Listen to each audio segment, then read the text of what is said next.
저는 이제 욥기서의 말씀을 가지고 또 하나님의 말씀을 함께 나누려고 합니다.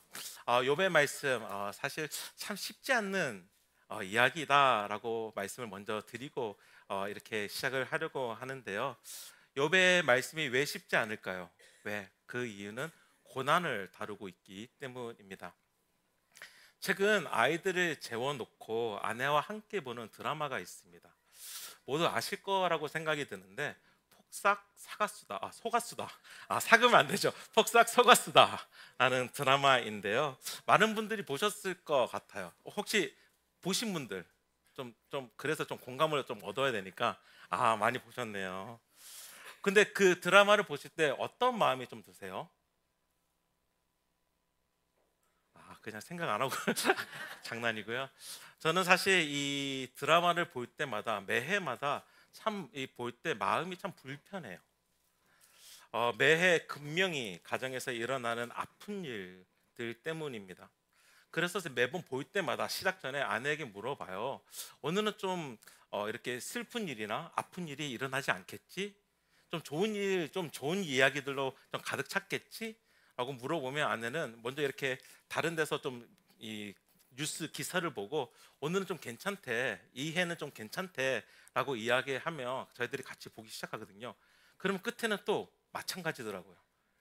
또 슬프잖아, 또 고생하잖아. 그리고 결국은 이제 그러면서 결국은 그래서 이 제목을 폭삭 속았수다라고 정했나? 왜냐면 매번 볼 때마다 좋은 일 생길 것 같은데 맨날 속으니까 좋은 일은 안 일어나니까. 근데 폭삭 속았수다라는 이 말이 수고 많으셨습니다라는 제주 방언이라고 해요. 그러니까 거기서 왜 이야기들이 아프고 힘든 고난의 이야기로 전개가 되고 있는지 좀 이해가 가더라고요. 그 수고한 그런 이야기들을 볼 수 있으니까요. 그럼에도 불구하고 매회를 볼 때마다 마음이 흔듭니다. 특히 6회. 이제 이 6회에서 어떤 일이 일어났는지 여러분께 말씀을 드리질 않겠어요. 왜냐하면 또 보셔야 되는 분들이 계시기 때문에.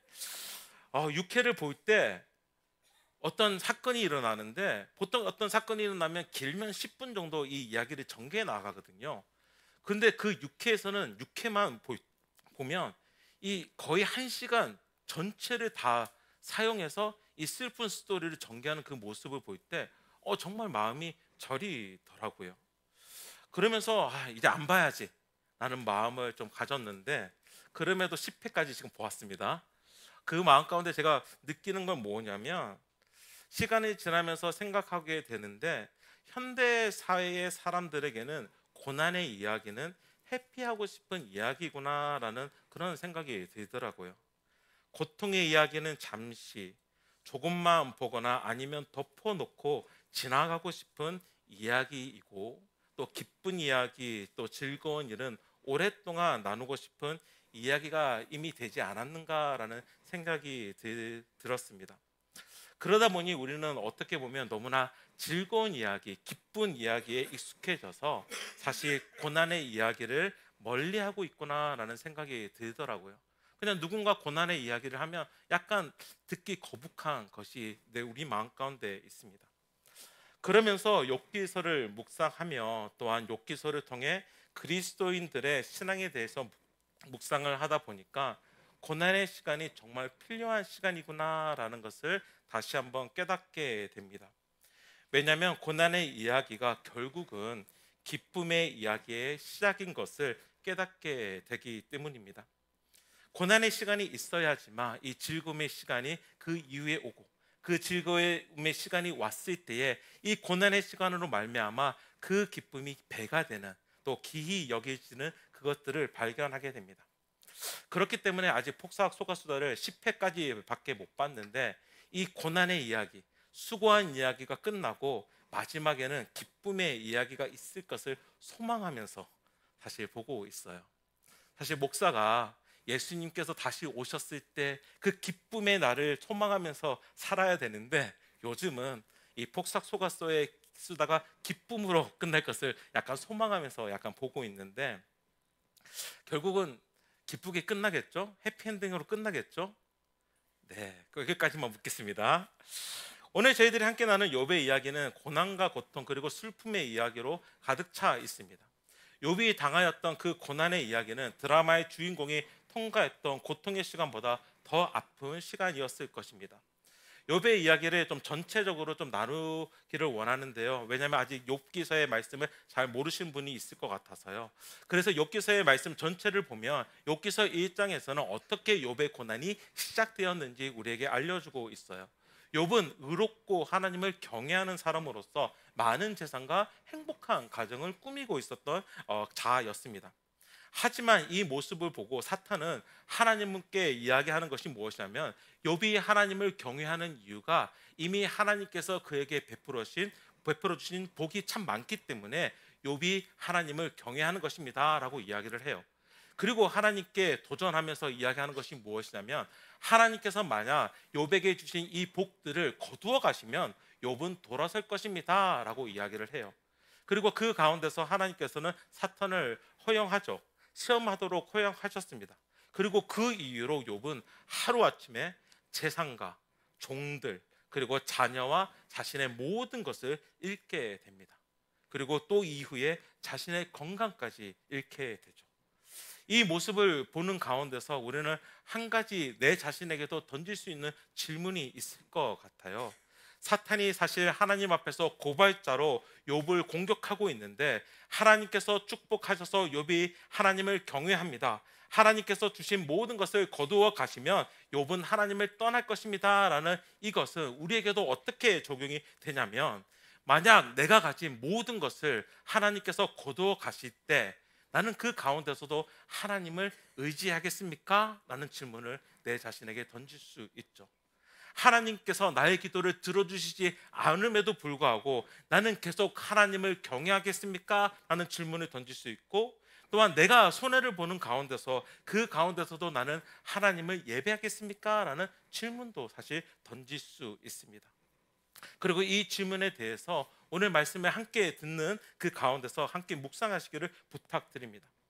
욥에게 이 고난이 찾아온 후에 욥의 세 친구가 욥에게 다가옵니다. 엘리바스와 빌닷과 소발이 찾아와요. 그리고 그 친구들은 욥에게 아무 말도 안 하고 일주일 동안 욥과 함께 그 자리를 지키고 있습니다. 그리고 이후 그들은 욥을 위로합니다. 그렇지만 그들의 위로의 말은 오히려 욥을 더 괴롭게 합니다. 욥의 친구들은 각자 자신의 삶을 통해 얻었던 하나님에 대한 지식으로 욥에게 말하면서 욥을 위로하고 있는데 고난에게는 이유가 있다. 그리고 그 이유는 바로 죄다라고 이야기를 하면서 하나님께 회개해라 라고 욥에게 요청하고 있는 것이죠. 그렇지만 그 가운데서 욥은 계속해서 끝까지 자신의 의를 주장합니다.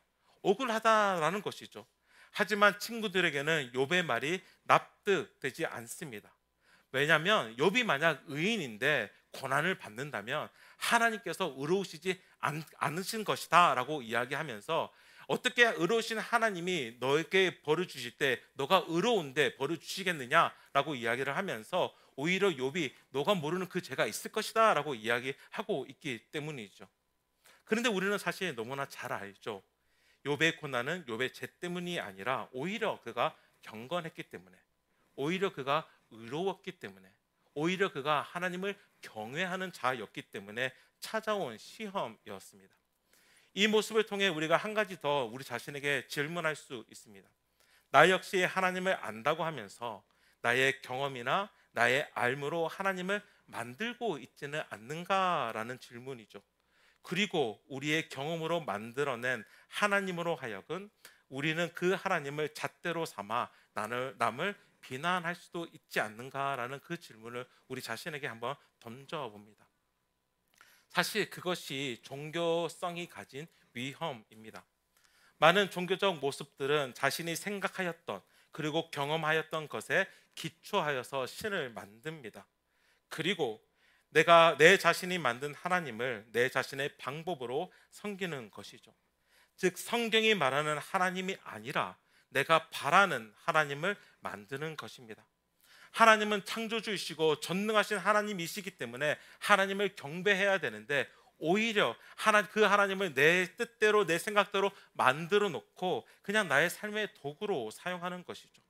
이것이 좀 더 나의 삶 가운데서 확대가 되면 결국은 나의 경험, 감정, 해석만이 진리라고 생각을 하게 되고요, 타인을 판단하고 정죄하는 수단으로 신앙을 사용하게 됩니다. 또한 자기 확신이 너무 강해져서 하나님조차 내 틀 안에 가둬버리는 그 일들이 생긴다라는 것이죠. 그리고 그 모습들은 사실 성경에서도 찾을 수 있어요. 성경에서 그 예를 든다면 이스라엘이 출애굽을 하고 나서 시내산으로 가게 돼요. 근데 시내산 그 가운데서 그들은 두려워서 하나님 앞에 가지 못하니까 모세가 대표해서 시내산 위로 올라갑니다. 그때 이스라엘 백성들이 무슨 짓을 하냐면 그들이 금송아지를 만들어요. 그리고 이 금송아지를 만들어 놓고 뭐라고 이야기하냐면 이것은 우리를 애굽 땅에서 구원해낸 하나님이다 라고 이야기를 해요. 결국은 그들이 생각했던, 그들이 경험하였던 애굽의 한 신이 결국 하나님이 되어버린 것이죠. 결국은 그 금송아지가 하나님의 모습으로 바뀌어 버린 것입니다. 바리새인들도 마찬가지였죠. 율법이 참 중요합니다. 하지만 율법을 지키는 것을 너무 강조하다가 진작 율법이 말하는 하나님의 사랑을 놓쳐버린 것이죠. 하나님을 율법이라는 틀에 가둬버린 것입니다. 그렇게 하나님을 안다는 것은 정말 중요한데 하나님을 바르게 알아야 합니다. 엘리후도 그렇고 욥의 세 친구들도 그렇고 그들은 그들의 생각, 그들의 경험에서 아는 하나님을 이야기하면서 욥을 비난한 것이죠. 그렇지만 그들이 가지고 있었던 하나님에 대한 알은 틀린 것입니다. 저희들이 함께 읽지는 않았지만 42장 7절 말씀, 저희들이 6절까지 읽었잖아요. 7절 말씀에 보면 이런 말씀이 나와요. 여호와께서 욥에게 이 말씀을 하신 후에 여호와께서 대만 사람 엘리바스에게 이르시되 내가 너와 내 두 친구에게 노하나니, 하나님께서 화나셨다는 거예요. 이 세 친구에 대해서. 이는 그 이유가 너희가 나를 가리켜 말한 것이 내 종 욥의 말 같이 옳지 못함이니라. 이미 하나님께서 욥이 말한 것, 너가 나에 대해서 안다라고 얘기했던 것이 틀리다라고 말씀하셨거든요. 그리고 이 42장 7절 말씀에서도 너희들이 아는 지식으로 나에 대해서 욥에게 이야기하면서 욥을 비난했잖아. 그것 또한 틀린 것이다 라고 하나님께서 말씀하고 계신다라는 것이죠. 그러니까 하나님께서는 결국은 모든 자를 이야기하면서 결국은 너희들이 나를 바르게 알고 있지 않다라고 말씀하고 계십니다. 그렇게 하나님께서는 바로 이전 38장에서 41장까지의 말씀을 말씀하시면서 자신이 정말 어떠한 자인지, 어떠한 분이신지 우리에게 보여주시죠. 제가 짧게 이 말씀들을 이렇게 정리해 봤는데, 여기 38장에 보면 천지 창조와 자유 현상에 대한 질문들을 욥에게 계속 던집니다. 땅의 기초를 놓은 일에 대해서 너가 아느냐? 바다를 경계하고 정한 것에 대해서 너희가 아느냐? 아침이 땅을 비추는 것에 대해서 명한 적이 있느냐?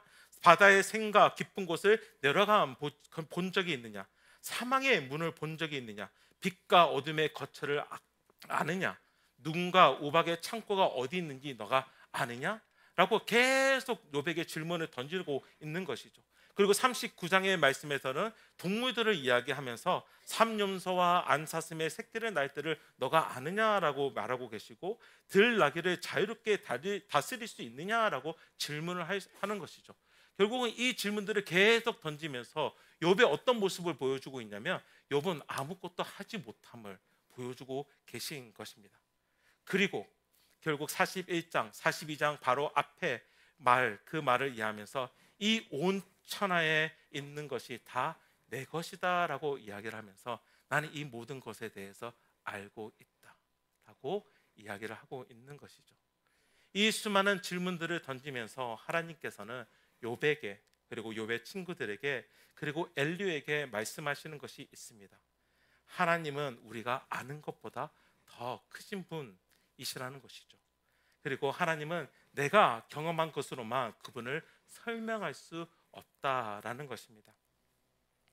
그리고 여기에 대해서 이제 욥이 어떻게 대답하는 것을 좀 다시 한번 살펴볼까요? 우리 1절에서 5절 말씀 다시 한번 읽어보도록 하겠습니다. 42장 1절에서 5절 말씀입니다. 다시 한번 읽을게요. 욥이 여호와께 대답하여 이르되 주께서는 못하실 일이 없사오며 무슨 계획이든지 못 이루실 것이 없는 줄 아오니 무지한 말로 이치를 가리는 자가 누구리까? 나는 깨닫지도 못한 일을 말하였고 스스로 알 수도 없고 헤아리기도 어려운 일을 말하였나이다. 내가 말하겠사오니 주는 들으시고 내가 주께 묻겠사오니 주여 내게 알게 하옵소서. 내가 주께 대하여 귀로 듣기만 하였사오나 이제는 눈으로 주를 배움나이다. 이 말씀을 읽는 가운데 사실 자녀의 모습을 좀 떠올랐어요. 제가 이제 아이 3명을 키우고 있는데 사실 아이들에게 매번 이것 하라 저거 하라라고 말할 때가 참 많아요. 그리고 당연히 그 말에 대해서 자녀인 우리 아이들이 순종하기를 원하죠.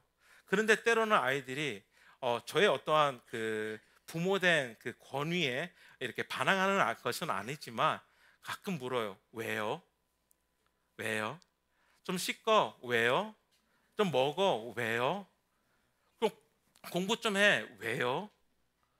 그러면 사실 처음에는 부드럽게 얘기하죠. 이렇게 좀 할 수 없겠니? 어떤 일이 생겼을 때 이것을 부탁하듯이 이야기를 하는데 왜요? 왜요? 왜요가 계속 들리게 되면 사실 밑에 있는 감정이 확 올라와요. 그리고 그냥 해! 라고 말하고 싶지만 사실 또 이렇게도 이야기할 수 있을 것 같아요.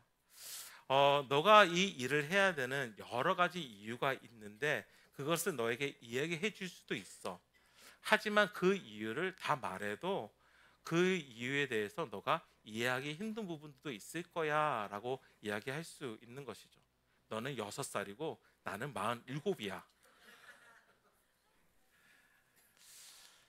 그렇습니다. 부모는 이미 아이들의 시간들을 통과했습니다.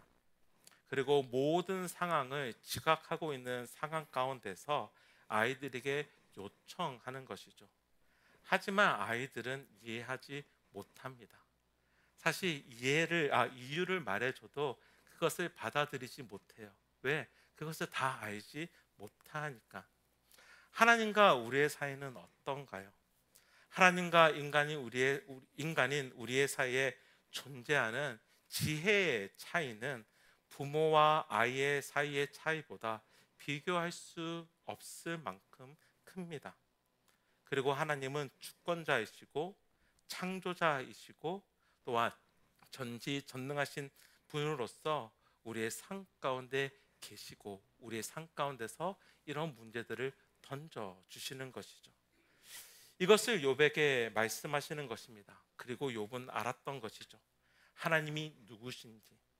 하나님은 결국은 내가 이해할 수 없는 분이시구나. 말이 되지 않지만 내가 하나님을 알 수 없구나라는 것을 깨달았을 때 하나님에 대해서 알았던 것이죠. 참 신기하죠.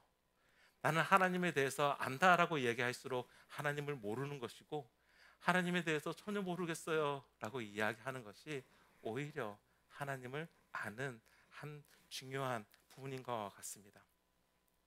그리고 욥은 내가 이해할 수도 없는 그 크신 분을 더욱 신뢰하기로 결정하는 것이죠. 마치 아이들이 때로는 이해가 되지 않지만 부모의 말씀에 순종하는 가장 큰 이유는 사실 부모이기 때문입니다. 나의 부모님이니까.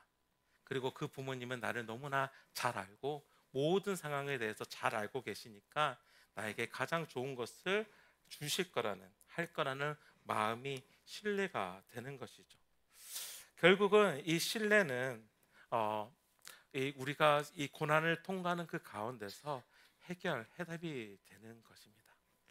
그리고 이 신뢰의 기초가 되는 것이 있는데 그것은 사랑입니다. 조금 더 욥의 고난에 대해서 묵상해 보겠는데요. 욥에게 가장 큰 고난이 무엇이었을까요? 우리는 욥에게 닥친 그 재산의 모든 것을 잃어버렸을 때에, 종들이 사라져 버렸을 때에, 또 자녀들을 모두 잃어버렸을 때에 욥에게 욥은 참 힘든 시간을 보내고 있구나, 그 고난 가운데 있구나라고 이야기를 하는데 맞아요. 이 것들은 사실 큰 고난이죠. 하지만 욥에게 가장 큰 고난은 사랑을 잃었다라는 것입니다. 자신을 가장 사랑하고 있다는, 자신이 가장 사랑하고 있는 바로 하나님의 사랑이라는 것이죠.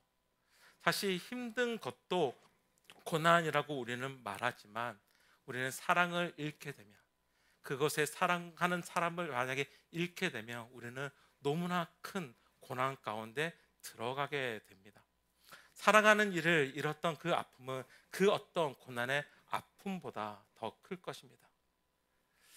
욥의 또 다른 고난, 어쩌면 욥에게 가장 큰 고난은 자신의 모든 것을 잃어버렸을 때 느끼는 자신에 대한 하나님의 사랑이 없어졌구나 라는 그 마음이었을 거고, 자신이 아무리 하나님을 불러도 하나님의 얼굴을 뵙고 싶어도 보지 못하였을 때 느끼는 사랑의 상실이었을 것입니다. 그런데 그 고난의 아픔이 오늘 말씀 가운데는 하나님의 나타나심으로, 그가 주에 대하여 귀로 들었을 때, 그리고 눈으로 하나님을 배울 때에 모든 것이 해소되었던 것입니다. 욥의 고백은 단순히 고난이 끝났기 때문에 나온 것이 아니었습니다. 그는 아직 고난 가운데 있습니다. 그의 상황은 전혀 바뀌어진 것이 없어요. 그는 그때까지도 모든 것을 잃은 상태였고 자녀들도 모든 것을 잃은 상태였습니다. 아직 아무것도 해결되지 않았던 그 시간이었습니다. 그럼에도 불구하고 하나님을 보았기에, 하나님을 알았기에 그의 마음이 해소된 것입니다. 고난 속에서 하나님을 만나게 되었을 때에 내가 하나님이 나에 대한 사랑이 없어졌구나, 그 사랑을 잃은 것이 아니라 오히려 사랑 안에 있었음을 깨닫게 되었던 것이죠. 그리스도인으로 살아간다는 것은 고난이 없다는 뜻은 아닙니다. 고난 속에서도, 질문 속에서도, 때로는 하나님의 침묵 속에서도 하나님의 사랑은 여전히 우리와 함께 하고 있다는 사실, 그 약속을 붙잡고 살아가는 것이 바로 그리스도인의 삶입니다. 그러므로 우리의 삶이 욥처럼 이유를 알 수 없는 고통으로 무너지는 순간이 찾아올지라도 우리는 욥처럼 고백할 수 있기를 소망합니다. 그래서 하나님을 아는 것이 중요합니다. 하나님은 우리를 끝까지 사랑하시는 분이시고, 우리는 그 사랑 때문에 우리는 오늘 삶 가운데서도 걸어갈 수 있는 것입니다. 고난의 이유를 알지 못해도 하나님이 누구신지를 안다면, 그분이 얼마나 큰 사랑으로 우리와 함께 하시는지를 안다면 그러면 되는 것입니다. 그 주님의 사랑을 정말 누리시는 우리 예수 비봉교회, 우리 가족이 되기를 주님의 이름으로 축원합니다.